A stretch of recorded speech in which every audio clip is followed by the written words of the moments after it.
Bom dia.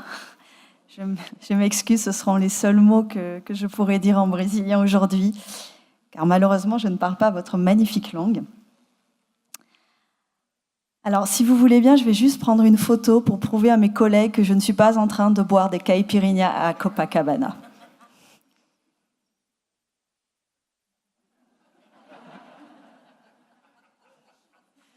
J'ai fait beaucoup de jaloux avec cette invitation et donc évidemment je remercie tous les organisateurs qui m'ont invité ici et pour ce magnifique accueil. J'ai eu la chance de venir il y a 2 ans.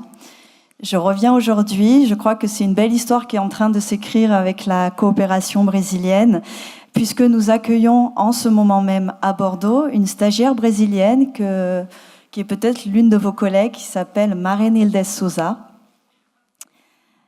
Et je tenais à vous dire que si certains d'entre vous souhaitent venir faire des stages dans notre jolie ville de Bordeaux, vous êtes les bienvenus. C'est très important pour nous de pouvoir échanger et confronter d'autres points de vue à nos pratiques.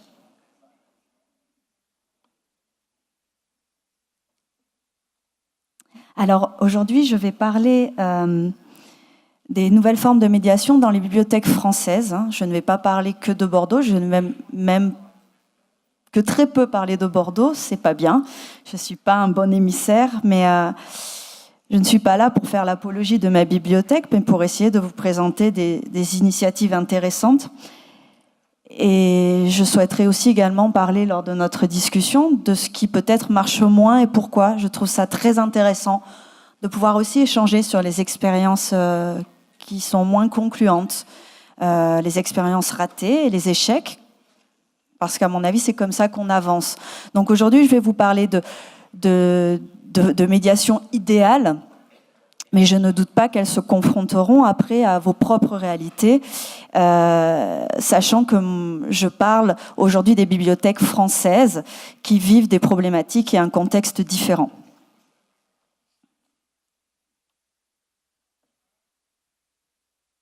Donc je suis vraiment très très heureuse qu'on puisse discuter après et que vous puissiez me donner votre point de vue sur la faisabilité peut-être de ce que je vais vous présenter aujourd'hui par rapport à vos propres réalités.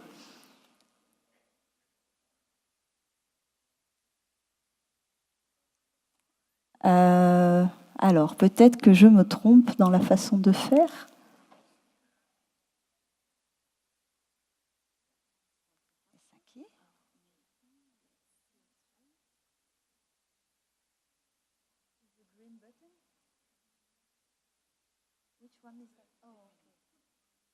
Obrigada. That was the second word. Alors, je m'excuse, je suis obligée de commencer mon intervention avec une partie un peu moins palpitante pour vous expliquer un peu comment la France est organisée, parce que je vais parler du contexte des bibliothèques en France. Donc, vous devez comprendre d'où je pars et dans quel contexte s'inscrit mon discours. Alors, c'est la partie qui n'est pas très rigolote et je vais essayer de passer rapidement sur celle-là. Alors, la France, elle est organisée comment? C'est très différent du Brésil, on n'a pas de système d'État, on n'est pas un pays fédéral, mais on a quand même un découpage des régions. Et je vous ai donné ici l'exemple de la ville de Bordeaux pour que vous compreniez un peu comment ça fonctionne. Donc, nous avons la France qui est l'État. Dans la France, il y a des régions, il y en a 18. La région d'où je viens s'appelle Nouvelle-Aquitaine. Dans les régions, il y a des départements qui sont comme des tout petits États. Donc le département d'où je viens s'appelle la Gironde, vous le voyez ici en rouge. Et dans les départements, il y a des communes, comme la ville de Bordeaux. Alors la ville de Bordeaux est la 5e plus grande ville de France. Je n'ose même pas vous dire le nombre d'habitants. Vous allez trouver ça ridicule, mais elle compte environ 600 000 habitants, l'agglomération. Mais c'est censé être une grande ville en France.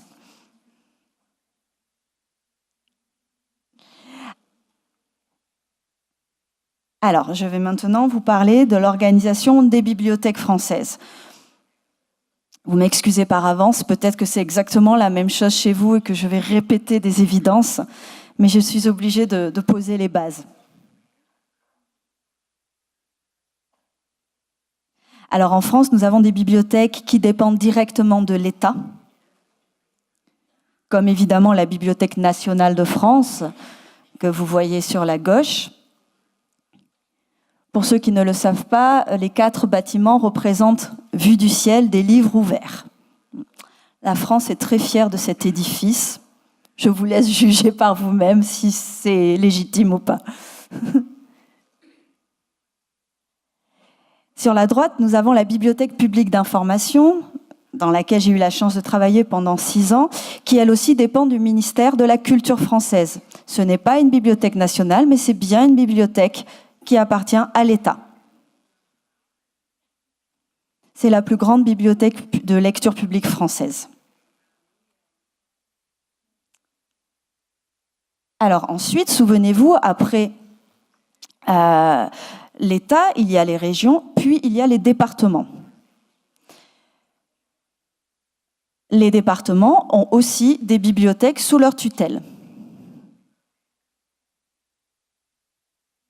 Le rôle des bibliothèques départementales est de desservir les zones qui sont désertées par la lecture publique. Ce sont plutôt les zones rurales.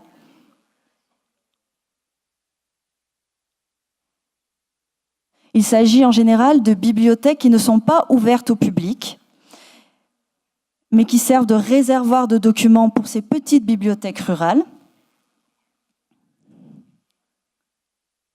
Ce sont des professionnels des bibliothèques qui y travaillent. Ils prêtent également des expositions aux petites bibliothèques. Ils aident, ils conseillent, ils offrent leurs expertises, ils forment les professionnels de ces bibliothèques rurales, mais aussi les bénévoles, car souvent ces petites bibliothèques fonctionnent grâce à du bénévolat. Et enfin, ils développent évidemment des partenariats sur le territoire. Ils impulsent des actions culturelles, des actions de lecture publique pour essayer de dynamiser les territoires ruraux.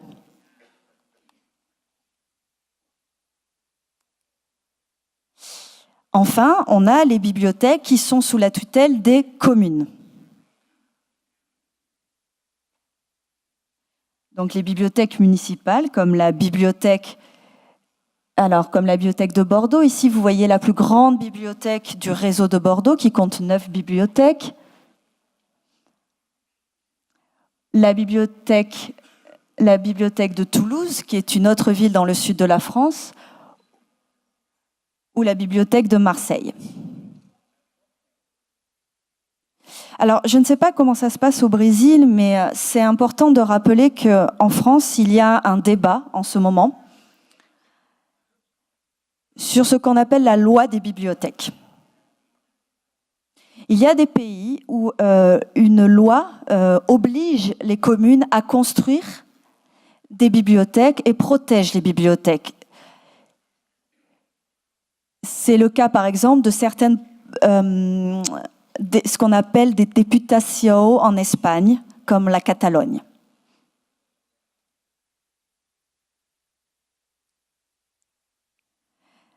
Diputations. En France, nous n'avons pas de loi sur les bibliothèques. Ça veut dire que les villes ont pour fonction de prendre en charge le fonctionnement, la construction des bibliothèques, mais elles ne sont pas obligées de créer des bibliothèques. Si on prend l'exemple de l'Espagne, il y a par exemple la loi qui oblige toutes les communes de plus de 10 000 habitants à avoir une bibliothèque. Cette loi protège également les bibliothèques, la neutralité des bibliothèques. Et nous pourrons en reparler après, mais en France, nous avons eu par exemple des problèmes, puisque nous ne sommes protégés par aucune loi, des problèmes de dérive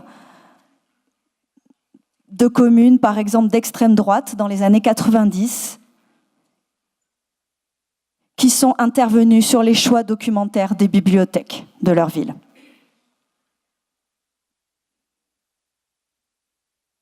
Voilà. Donc en France, il y a un débat en ce moment sur faut-il une loi pour protéger les bibliothèques ?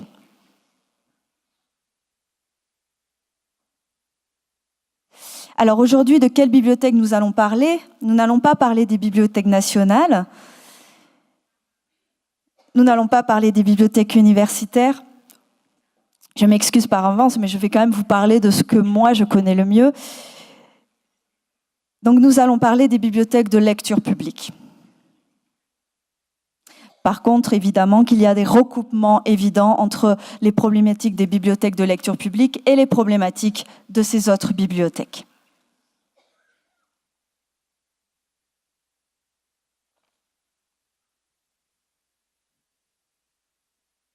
Alors, les bibliothèques de lecture publique, comment peut-on les définir ? Alors, il faut savoir que l'UNESCO a adopté en 1970, alors tout le monde sait ce qu'est l'UNESCO, hein, c'est cette organisation des Nations Unies qui a pour but de veiller à l'éducation, à la science et au développement de la culture, hein, dans le monde. Donc, l'UNESCO a adopté en 1970 une classification des bibliothèques qui est un peu la Bible de toutes des bibliothécaires dans le monde, qui nous permet d'avoir des textes officiels, surtout dans les pays qui n'ont pas de loi qui protège les bibliothèques. Ça nous permet de pouvoir brandir un texte, des chartes, lorsque la bibliothèque est en danger.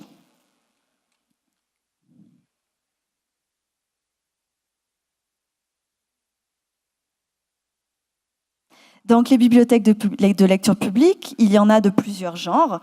Il y a celles qui s'adressent à tous les publics, avec des collections encyclopédiques. Ce sont les bibliothèques municipales ou les bibliothèques départementales de prêt, dont j'ai parlé tout à l'heure.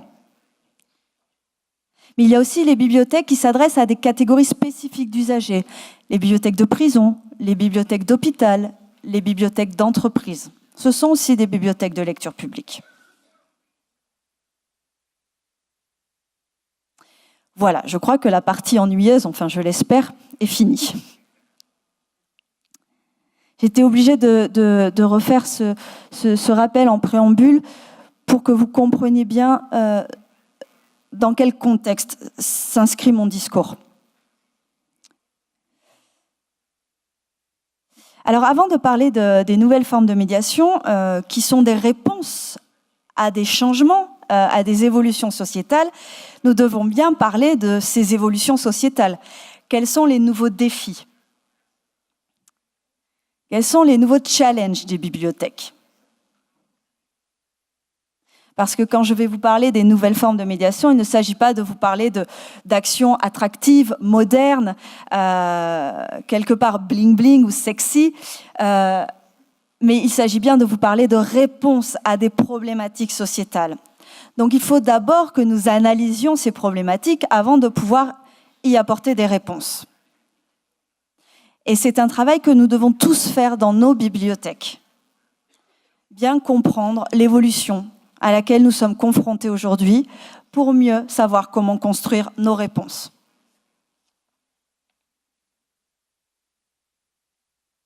Alors, le premier défi, c'est la baisse de la fréquentation des bibliothèques.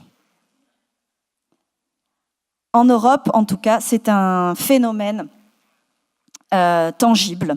Toutes les bibliothèques sont confrontées à une baisse de fréquentation de leur public. On observe un nombre d'emprunteurs qui baisse. Les gens empruntent moins de documents. Mais attention, ils restent plus longtemps dans les bibliothèques. C'est intéressant de le noter. On va en reparler après. La fréquentation stagne. 40% des non-usagers actuels sont d'anciens inscrits. Ça veut dire qu'il y a une défection du public. Des gens qui étaient inscrits ne se réinscrivent pas dans les bibliothèques.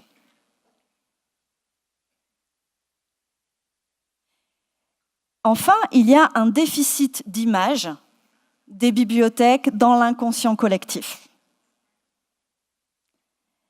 Les bibliothèques souffrent encore d'une image désuète, poussiéreuse, ennuyeuse.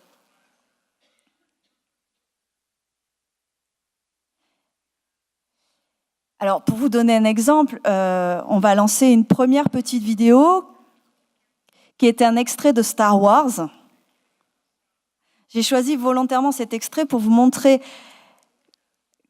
qu'aujourd'hui, des blockbusters, des films qui sont diffusés planétairement continuent de véhiculer une certaine image des bibliothèques qui est très éloignée de la réalité et continuent d'entretenir ce fantasme de la bibliothèque poussiéreuse. Alors, je vous propose qu'on regarde la première vidéo.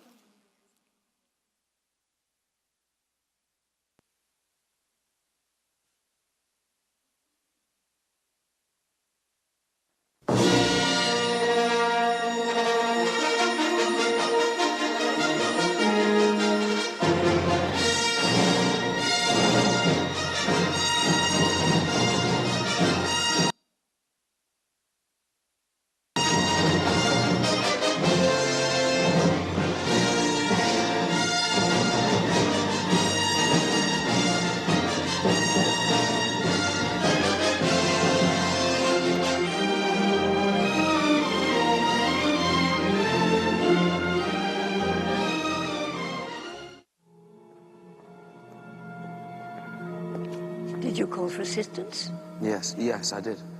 Are you having a problem, Master Kenobi? Yes, I'm looking for a planetary system called Camino. It doesn't show up in the archive charts. Camino. It's not a system I'm familiar with.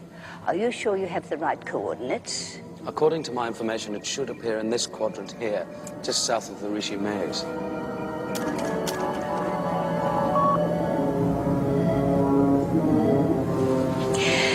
I hate to say it, but it looks like the system you're searching for doesn't exist. Impossible. Perhaps the archives are incomplete. If an item does not appear in our records, it does not exist.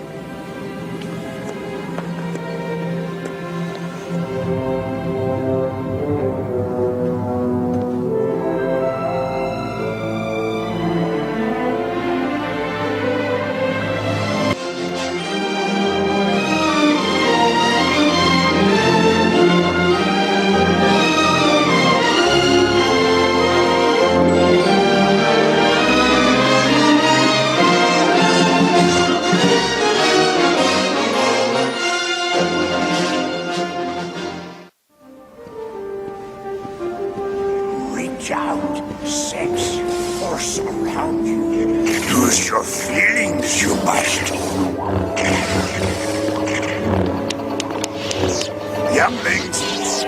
Younglings, a visitor we have. Hello, Master Obi-Wan. Hello. I'm sorry to disturb you, Master. What help can I be, Obi-Wan? I'm looking for a planet described to me by an old friend. I trust him, but the systems don't show in the archive maps.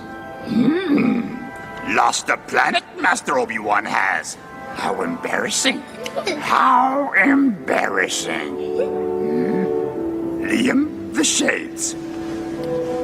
Gather round the map reader, clear your minds, and find Obi-Wan's wayward planet we will.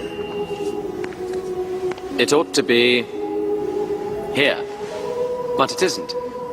Gravity is pulling all the stars in the area towards this spot. Gravity's silhouette remains, but the star and all the planets disappeared they have. How can this be? A thought? Anyone? Master? Because someone erased it from the archive memory. Truly wonderful the mind of a child is. The Padawan is right. Go to the center of gravity's pull and find your planet. You will.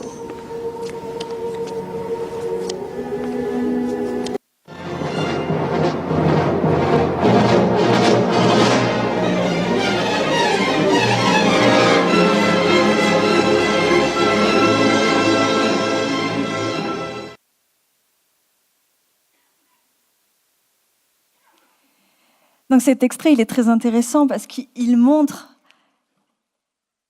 une vision du bibliothécaire pour qui il n'existe qu'un seul accès à l'information et au savoir, c'est le catalogue, c'est le registre. Et vous avez vu qu'Obi-Wan Kenobi, après, va voir Yoda, qui pourrait être vu comme une espèce de parabole de Google, et qui finit par trouver l'information. Et la bibliothécaire lui dit, si ce n'est pas dans le registre, ça n'existe pas.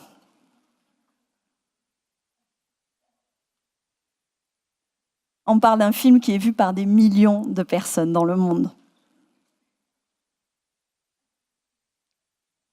Donc, évidemment que cette image qui persiste dans l'inconscient collectif, elle joue aussi sur la fréquentation.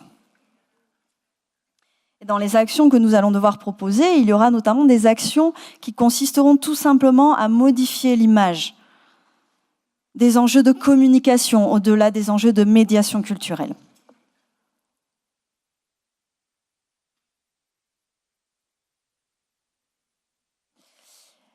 Alors, pourquoi il y a moins de monde dans les bibliothèques? Pourquoi la fréquentation stagne? On l'a évoqué dans les discours introductifs. Évidemment, les bibliothèques sont aujourd'hui confrontées à une concurrence directe, qui est la concurrence d'Internet. Aujourd'hui, il y a d'autres façons d'accéder au savoir, et Internet, évidemment, est devenu la principale façon d'accéder au savoir. Ce qui est plus inquiétant, c'est qu'on puisse penser qu'Internet remplace les bibliothèques, que les bibliothèques deviennent obsolètes. C'est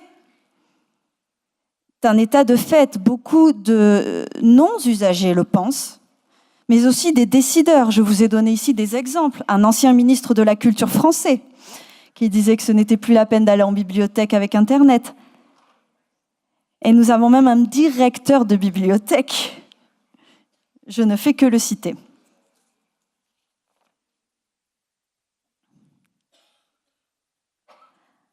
Alors, revenons sur le cadre d'Internet. Qu'est-ce qui se passe en ce moment? La société se transforme et on voit des plateformes d'échange foisonnées, des échanges de biens, des échanges de services, des échanges de conseils, des échanges de savoirs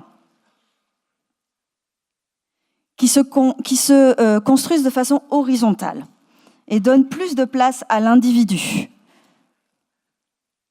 Ce phénomène, aujourd'hui, concerne tous les domaines de la vie domestique, quotidienne.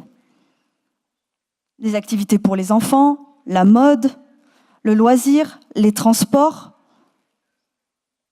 Cette façon de partager, de s'appuyer sur la communauté, concerne aujourd'hui beaucoup de domaines de la vie. Je vous ai donné des exemples, alors français pour certains et internationaux pour d'autres, avec Blablacar, qui est un système de covoiturage français, Couchsurfing, qui permet aux gens sur Internet de s'héberger les uns les autres gratuitement dans le monde, les espaces de travail collaboratif, les espaces de financement participatif.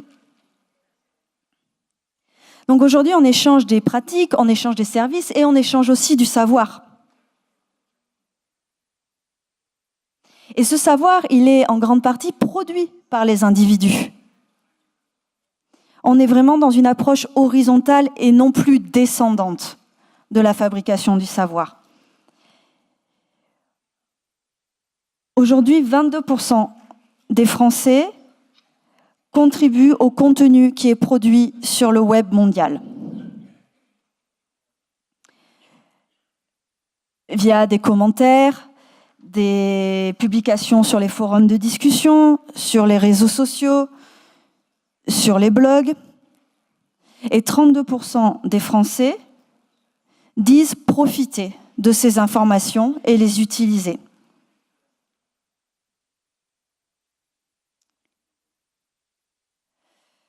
Donc aujourd'hui, on a un rapport à la culture et au savoir qui est complètement différent, qui est en mutation. Ça veut dire que le livre n'est plus uniquement le point d'accès à la connaissance, contrairement à ce que dit la bibliothécaire de Star Wars. Et qu'aujourd'hui, le livre partage ce rôle avec de nouveaux moyens de construire, de penser et de diffuser l'information. La chaîne traditionnelle du descendante du sachant vers l'apprenant est complètement bousculée.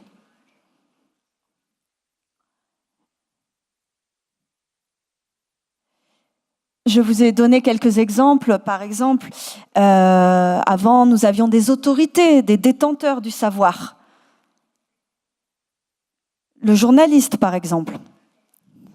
En France, vous avez un blog qui est aujourd'hui une vraie référence journalistique, qui a été créé dans une ville en périphérie de Paris, une banlieue populaire, qui a été créé par des apprentis journalistes, par des jeunes qui en avaient marre que les médias français donnent une vision erronée des banlieues. Et ils ont créé leurs propres médias. Ils sont devenus les journalistes de leur propre banlieue.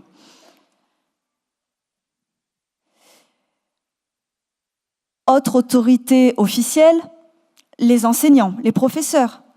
On voit avec Wikipédia qu'aujourd'hui, il y a une autre façon de construire le savoir sans passer par l'enseignant. Autre autorité détentrice du savoir, les médecins.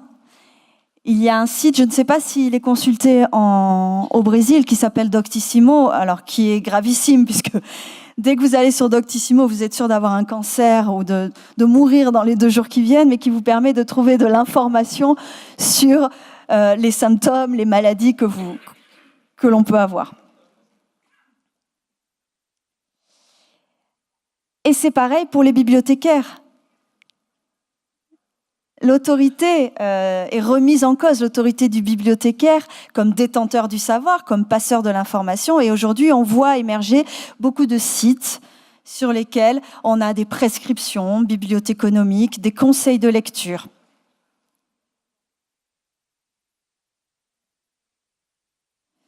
Donc aujourd'hui, c'est important de savoir qu'avec Internet, l'information se diffuse vite, en masse, et qu'elle circule complètement différemment, c'est-à-dire de façon horizontale et non plus verticale. Mais également de façon collaborative.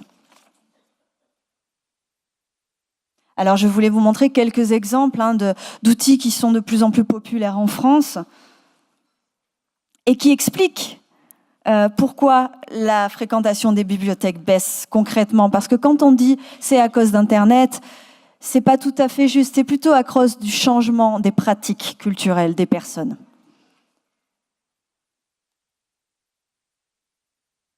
Et ce changement des pratiques a été facilité par Internet, accéléré par Internet. Alors on a par exemple l'échange entre pairs, le peer-to-peer. Donc là, je vous ai donné un exemple d'une application qui s'appelle BooksUp, qui propose d'offrir une seconde vie à des milliers de livres que vous stockeriez chez vous. Et vous pouvez rentrer en relation avec d'autres personnes et échanger des livres entre vous.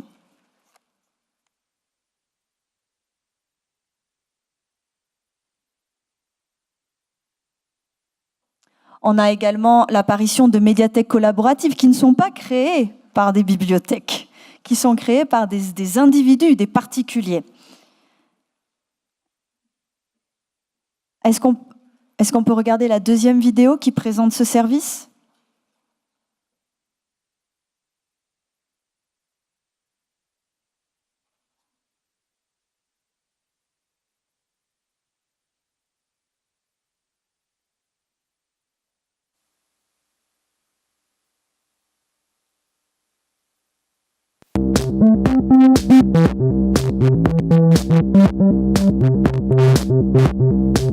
C'est gratuit, bien entendu.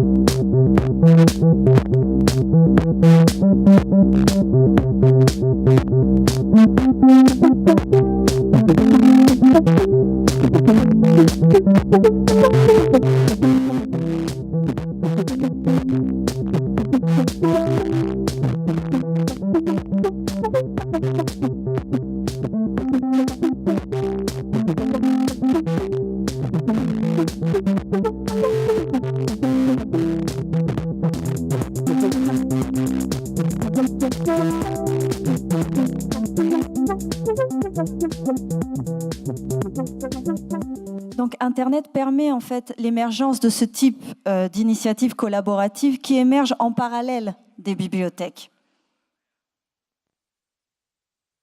On a aussi donc d'autres services de troc de livres.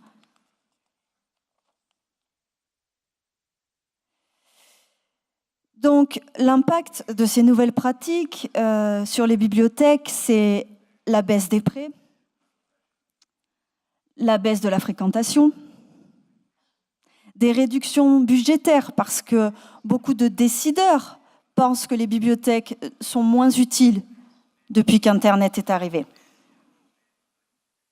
Des pratiques en évolution qui font que les gens s'éloignent peut-être des bibliothèques. On peut donc se demander s'il faut encore construire des bibliothèques.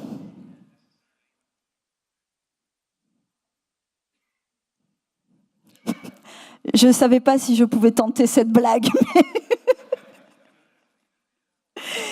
bien sûr que oui. Mais qu'est-ce qu'il faut faire? Il faut déplacer notre centre de gravité vers l'usager. Il faut que les bibliothèques repensent leur posture.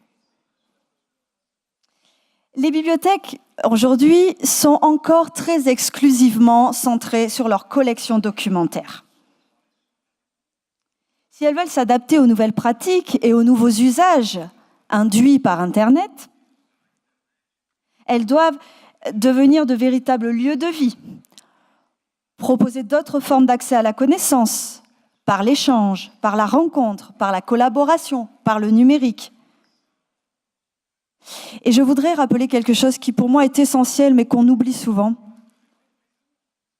C'est que la bibliothèque n'est pas un lieu. Elle est une organisation qui a pour but de démocratiser l'accès à l'information. Et elle peut le faire de différentes façons. Et le problème, c'est qu'on a toujours tendance à penser la bibliothèque comme un lieu, comme un objet, le livre, et comme un lieu, le bâtiment. Donc, comme je le disais, la mission principale d'une bibliothèque, vous le savez très bien, c'est de démocratiser l'accès à la connaissance et au savoir. Pendant très longtemps, le savoir et le livre étaient le dépositaire du savoir. Donc la bibliothèque était le lieu du livre. Les missions des bibliothèques n'ont pas changé.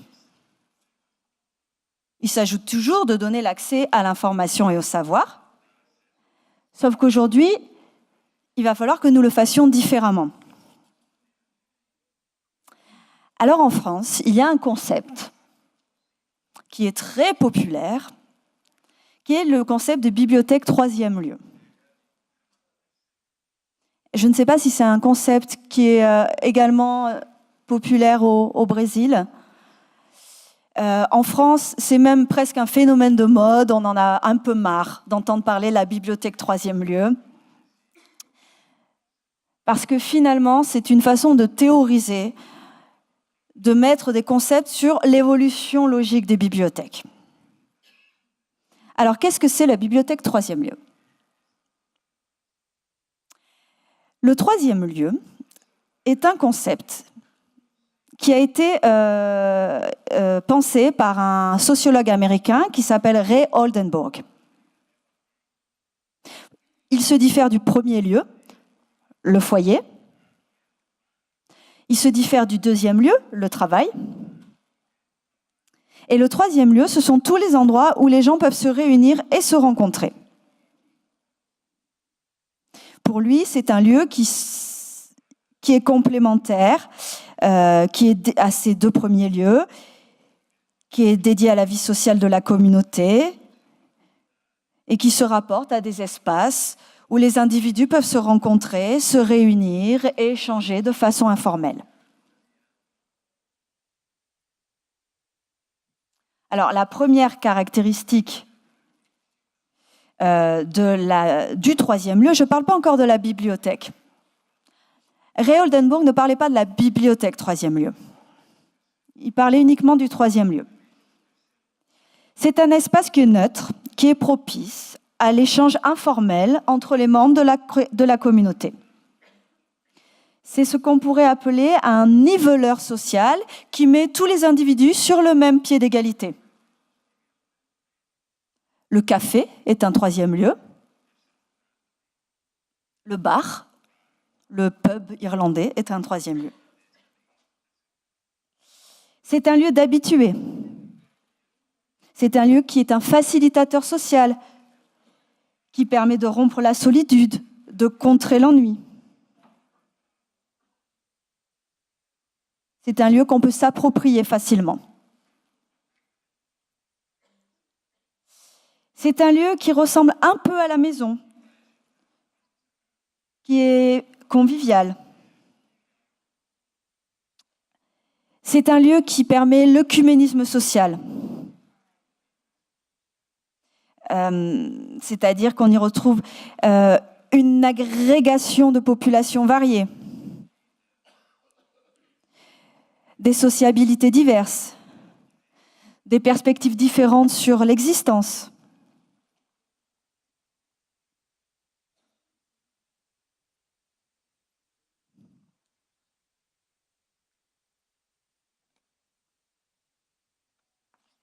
Je m'exécute.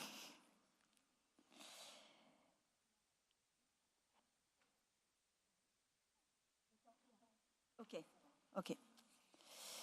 Donc, la bibliothèque, ce concept a été appliqué aux bibliothèques en France pour dire qu'elles sont des bibliothèques des troisièmes lieux.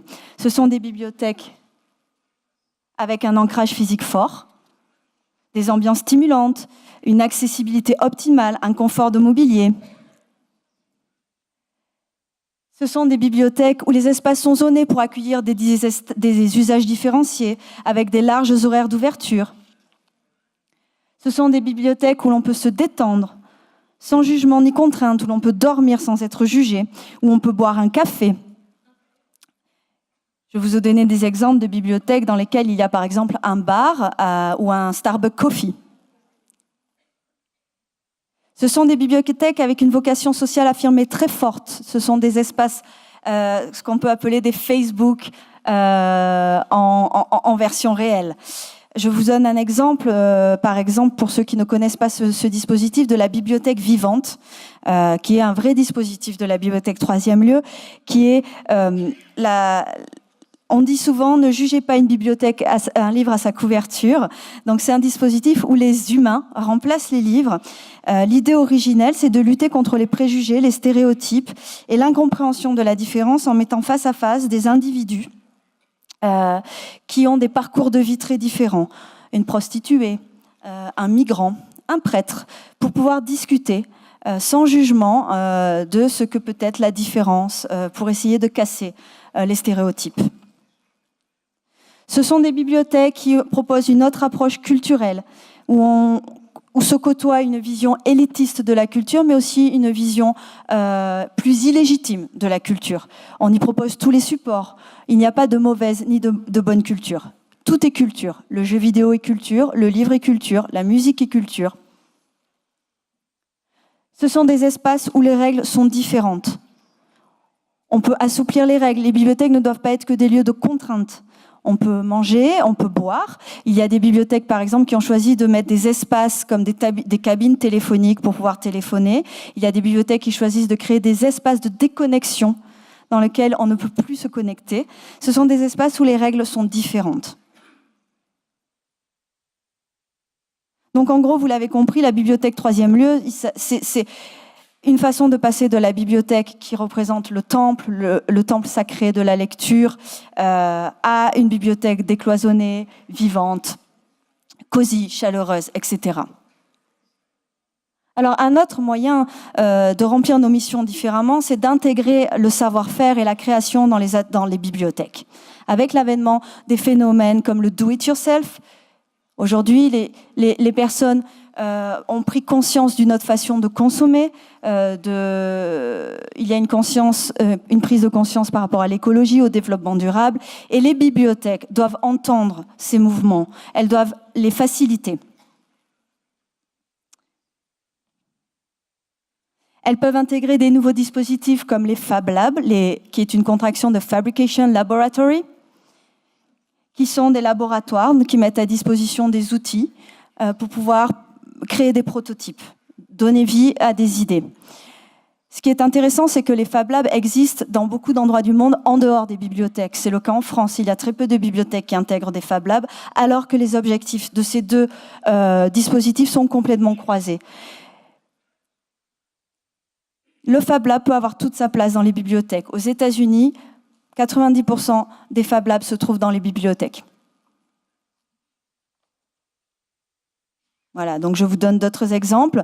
Vous n'êtes pas obligé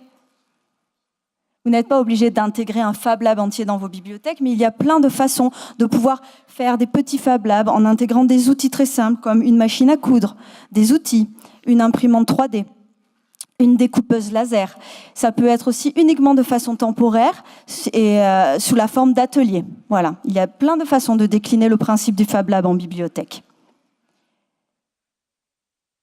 Alors, les bibliothèques, elles doivent remplir leur façon, je vous les expliquer, leur mission de façon différente, en s'adaptant aux usages de la société. Elles doivent, par exemple, s'adresser à ceux qui n'ont pas le temps de venir. Je vous ai donné ici des exemples de distributeurs de livres qui sont à l'extérieur des bibliothèques ou de services de drive pour les livres. Elle doit s'adresser aussi aux gens qui ne lisent pas, qui n'aiment pas lire ou qui ne savent pas lire, avec des espaces faciles à lire. Là, je vous ai donné un exemple d'une bibliothèque française qui propose des espaces avec des livres, avec des images, avec peu de texte, et qui le valorise et qui met ça en avant comme une force, comme quelque chose de visible dans la bibliothèque.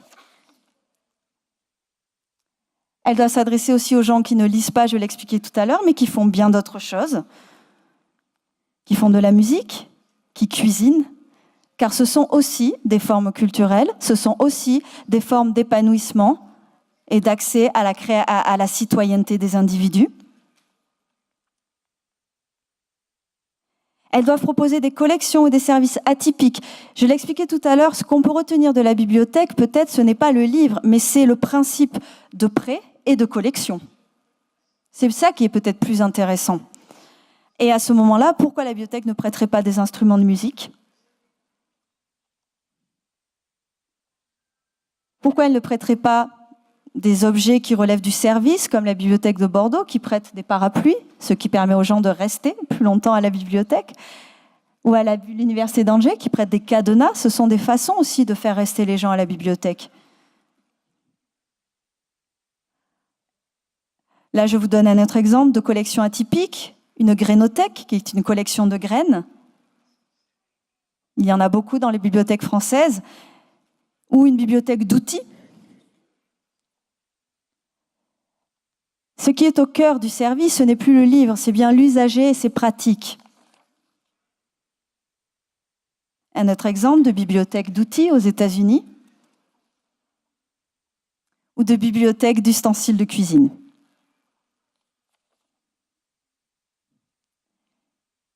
La bibliothèque doit s'adapter aussi à la façon dont les gens vivent.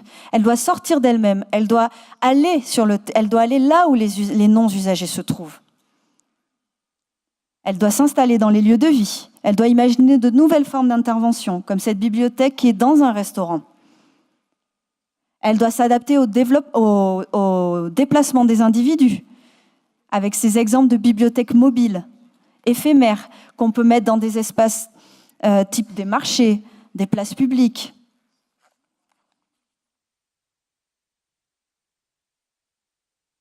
Le problème des bibliothèques en France, je pense que vous êtes confrontés à la même réalité, c'est le problème des horaires. Aujourd'hui, les bibliothèques françaises ouvrent aux mêmes horaires que les horaires de bureau, c'est-à-dire quand les gens travaillent. On travaille sur l'extension de nos horaires d'ouverture, mais il y a d'autres façons de s'adapter au rythme des individus. Ça peut être en allant effectivement sur leur lieu de vacances, comme les biblioplages à Bordeaux ou à Marseille ou en Australie. Je vous ai aussi donné un exemple de bibliothèque universitaire qui ouvre la nuit, en total self-service. Donc la bibliothèque doit irriguer le territoire, elle doit sortir de ses murs, elle doit être présente un peu partout. Là, je vous ai donné d'autres exemples de bibliothèques dans le métro, de bibliothèques éphémères. Et l'exemple de Bibliothèques sans frontières, qui est une association, une organisation non gouvernementale, qui a créé des petites bibliothèques en kit qui s'appellent les IDs Box, qui permet de créer des bibliothèques dans des pays en situation de crise. Ce dispositif est également disponible pour les gens qui le souhaitent dans le monde pour intervenir dans des lieux qui sont désertés par la lecture, les quartiers défavorisés notamment. La bibliothèque doit aussi repenser sa façon de conseiller le public. Jusqu'à présent, le bibliothécaire est souvent caché derrière son bureau. Je caricature, mais c'est souvent comme ça qu'on est perçu.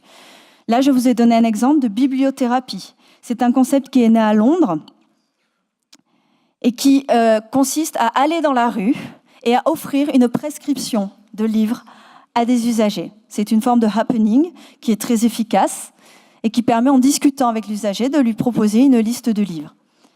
Je vous ai donné un autre exemple aussi d'un service qui a été créé en France qui s'appelle « Je ne sais pas quoi lire ». Et je pense qu'on peut mettre peut-être la 3e vidéo qui vous permet de choisir un livre, de donner tous vos goûts, tout ce que vous aimez au bibliothécaire, qui ensuite vous propose une sélection, sans vous déplacer, depuis chez vous. Est-ce qu'on peut envoyer le 3e lien ? Vous voyez, vous pouvez choisir, vous dites ce que vous cherchez, quel type de documents, des BD, des livres, des films, etc. Est-ce qu'on peut faire dérouler la page ?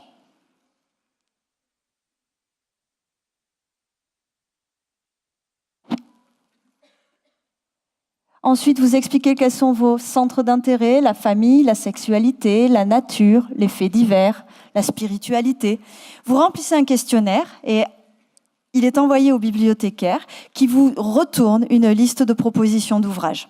Aujourd'hui, ce service en France est mutualisé et toutes les bibliothèques de lecture publique y participent.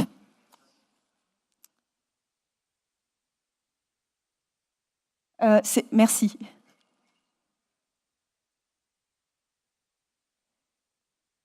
Donc la bibliothèque doit aussi proposer des services en ligne, elle doit se dématérialiser.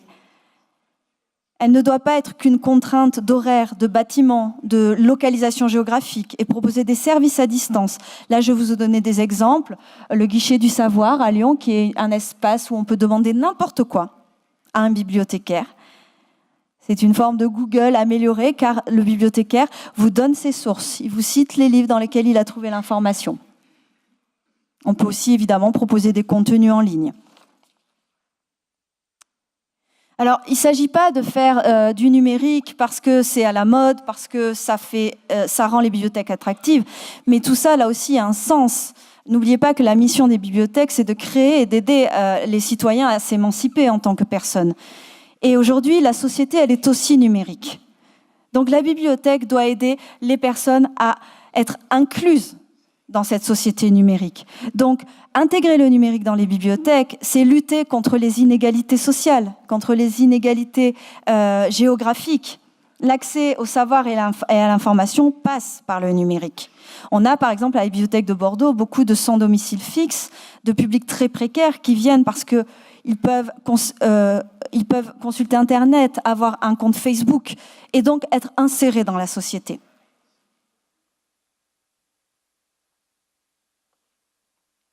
Alors, comment on peut lutter contre l'e-exclusion ? De façon très simple. La première chose, c'est d'avoir des accès Internet gratuits dans vos bibliothèques, de proposer, par exemple, des salons de lecture numérique, de proposer des tablettes numériques ou des prêts de liseuses avec des e-books. Des espaces jeux vidéo. Alors à ceux qui pourraient penser que le jeu vidéo n'a pas sa place dans les bibliothèques, je répondrai que le jeu vidéo est une pratique culturelle des individus, on ne peut pas la nier. On se doit de la représenter sans jugement, en toute neutralité. Souvenez-vous, la neutralité, c'est quand même un des rôles du bibliothécaire quand il construit une collection documentaire. Le jeu vidéo a sa place dans la bibliothèque parce qu'il est une forme culturelle, parce qu'il est pratiqué par les usagers. mais aussi parce qu'on voit beaucoup de choses très bénéfiques autour du jeu vidéo. J'ai créé un espace jeu vidéo à la bibliothèque du Centre Pompidou et j'ai remarqué qu'il était vecteur de cohésion sociale, d'échange entre les personnes, d'apprentissage de la langue. J'ai vu beaucoup de jeunes migrants commencer à apprendre le français en lisant les consignes des jeux vidéo, parce que c'est beaucoup moins impressionnant que le livre. Voilà d'autres dispositifs comme la Bibliobox, qui est une box dans laquelle les bibliothécaires proposent des contenus numériques surprises, libres de droit bien sûr, et les gens peuvent emprunter une Bibliobox dans laquelle il y a des ressources numériques, des films, des revues, des jeux vidéo. Alors vous l'avez compris, la bibliothèque elle doit continuer de remplir ses missions, mais en s'adaptant désormais à toutes ces nouvelles pratiques. Mais elle doit quand même trouver sa valeur ajoutée dans ce monde concurrentiel. Alors j'ai pris un exemple qui vient de chez vous. Ce que je peux vous dire, c'est qu'en France, on a essayé de faire pareil, mais ça n'a pas eu le même effet. Je pense même qu'on a perdu des lecteurs.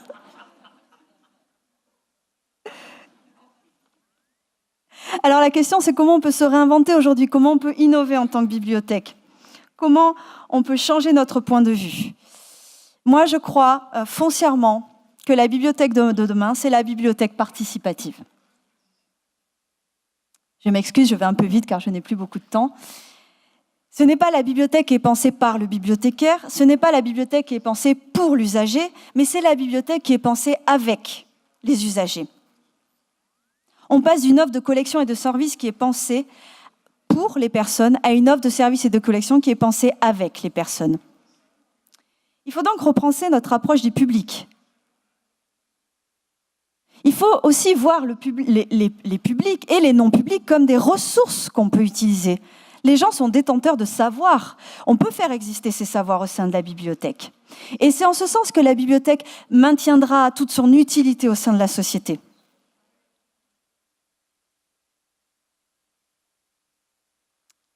Donc, j'ai envie de vous dire que les ressources documentaires, le savoir, l'information, se trouvent aussi du côté des usagers. On peut par exemple leur demander d'animer des ateliers. C'est valorisant, c'est complémentaire des compétences des bibliothécaires, ça crée du lien social.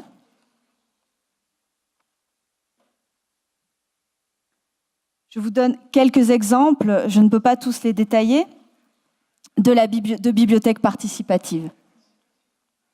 Nous avons par exemple la boîte à troc, qui est un dispositif dans lequel les gens échangent des documents.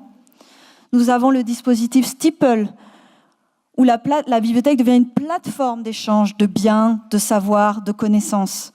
On s'inscrit, on dit ce qu'on a à offrir, les gens disent ce dont ils ont besoin, et c'est la bibliothèque qui fait le lien.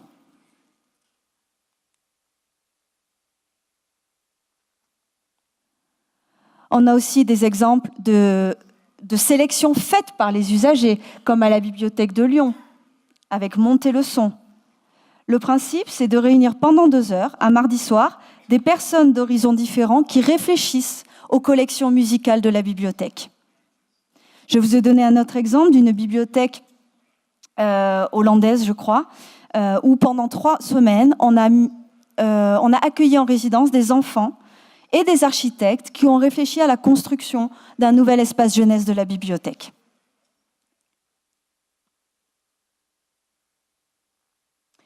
On a également la recommandation par les pairs. Tous les grands vendeurs de documents comme Amazon le font. Pourquoi la bibliothèque ne se fierait pas au taux de prêt pour l'utiliser comme un indicateur pour conseiller les personnes? Faire des top 5 de ce qui sort le mieux dans la bibliothèque, des étagères avec les best-sellers entre guillemets de la bibliothèque. On peut utiliser les personnes comme des ressources documentaires. Enfin, on peut aussi imaginer la bibliothèque avec les usagers. En France, c'est ce qu'on appelle le biblioremix.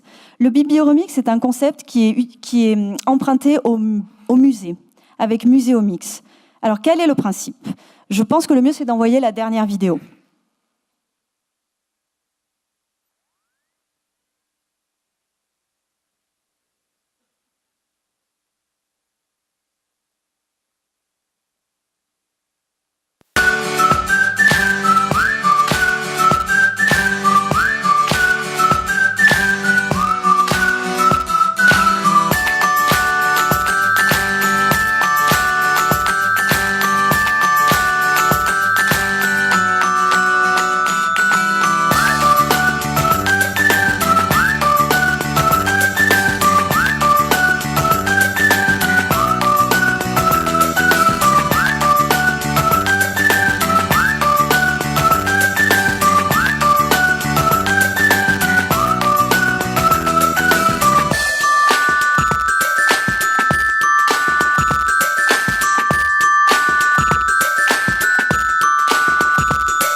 aujourd'hui, les bibliothèques s'inspirent de ce dispositif et l'appliquent à leurs propres établissements.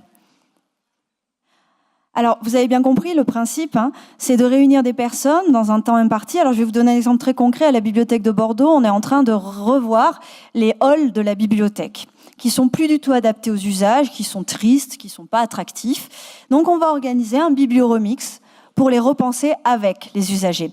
Donc, on réunit pendant 2-3 jours des personnes volontaires dans la bibliothèque. On leur propose des outils qu'on aura déjà travaillés avant, un safari photo pour montrer ce qui ne va pas dans la bibliothèque, un carnet de tendances qui aura été imaginé avant par les bibliothécaires. On leur met du matériel à disposition, c'est très important. Des imprimantes 3D, des logiciels, des outils, du bois, du papier, des Legos.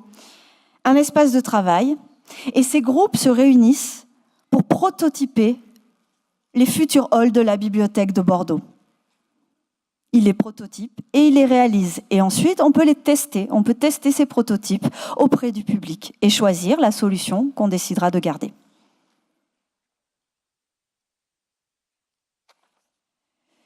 Donc, vous l'avez compris, la bibliothèque, elle est avant tout un lieu de production de la citoyenneté, de l'émancipation des individus, au moins autant qu'un lieu de documentation. Et ça, c'est très important.